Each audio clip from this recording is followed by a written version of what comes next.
আসসালামু আলাইকুম রহমতুল্লাহি ওবারাকাতু।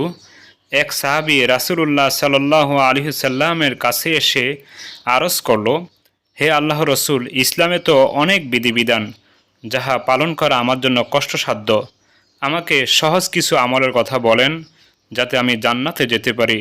রাসূলুল্লাহ সাল্লাল্লাহু আলাইহি সাল্লাম এর উত্তরে বললেন, তুমি তোমার জিহ্বাকে জিকিরের মাধ্যমে ভিজা রাখো, তাহলে তুমি সহজে জান্নাতে যেতে পারবে।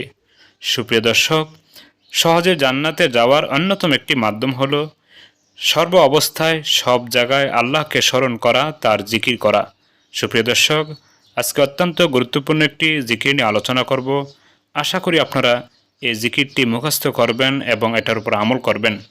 সেই জিকিরটি বলার পূর্বে আমি সকলকে অবগতির জন্য বলছি, আমি আমার ইসলামিক লাইফ চ্যানেল, আমানত চ্যানেল বিডি ও অন্যান্য চ্যানেলে যত দোয়া, দুরূদ, জিকির ও তাসবিহের ভিডিও দিয়েছি সেগুলিকে একত্রিত করে একটি বই লিখেছি।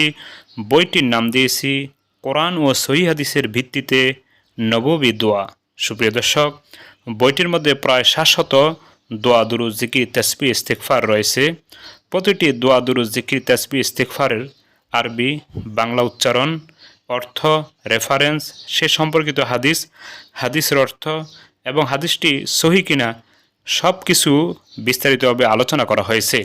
সুপ্রিয় দর্শক, শুধু তাই নয়, কোরআনুল কারিমে যত দোয়া, ইস্তেগফার আল্লাহ রাব্বুল আলামিন উল্লেখ করেছেন সেগুলিকেও এই বইয়ের মধ্যে উল্লেখ করা হয়েছে, অর্থসহ এবং বাংলা উচ্চারণ সহ। সুপ্রিয় দর্শক, জীবনের সব বিষয়ে দোয়া রয়েছে আর ওই দোয়াগুলি এই বইয়ের মধ্যে উল্লেখ করা হয়েছে। আশা করি আপনারা বইটি সংগ্রহ করবেন। বইটি সংগ্রহ করতে হলে ভিডিওতে দেওয়া নাম্বারে কল দিলে আপনার হাতে পৌঁছে যাবে কুরিয়ার মাধ্যমে, ইনশাআল্লাহ। সুপ্রিয় দর্শক, আজ যে জিকিরটি নিয়ে আলোচনা করব সে সম্পর্কে হাদিসে এসেছে, হযরত আবু হুরায়রা রাদিয়াল্লাহু আনহু বলেন, রাসূলুল্লাহ সাল্লাল্লাহু আলাইহি সাল্লাম বলেছেন, যে ব্যক্তি এই জিকিরটি দিনে অথবা রাতে অথবা কোনো মাসে একবার হলেও করবে, সে ব্যক্তি যদি ওই দিনে অথবা ওই রাতে অথবা ওই মাসে মৃত্যুবরণ করে, তাকে ক্ষমা করে দেওয়া হবে। কত বড় একটা সুযোগ আমাদের জন্য! তাই আমাদের উচিত এই জিকিরটির উপরে প্রতিদিন একবার কমপক্ষে অথবা রাতে অথবা মাসে একবার হলেও করা।